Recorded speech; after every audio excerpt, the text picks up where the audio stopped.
আমরা বলতে চাই ফ্যাসিবাদ হচ্ছে ক্যান্সার সদৃশ একটা রোগ।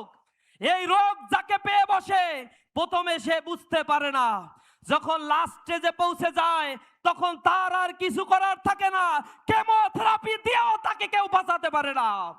আজকে যারা ফ্যাসিবাদ হয়ে উঠতে চাচ্ছেন, গণভোটকে অস্বীকার করছেন, মানবাধিকার কমিশনের অধ্যাদেশকে বাতিল করার মতো দুঃসাহস দেখিয়েছেন, গুম খুন অধ্যাদেশকে বাতিল করার জন্য পায়তারা করেছেন, ব্যাংক রেজুলেশন অধ্যাদেশ মডিফাই করে ফ্যাসিবাদের দালালদেরকে পুনর্বাসন করার চেষ্টা করেছেন, তাদের পরিণতি ঠিক আওয়ামী ফ্যাসিবাদের মতোই হবে। আজ জুলাই যোদ্ধাদেরকে আক্রান্ত করা হচ্ছে।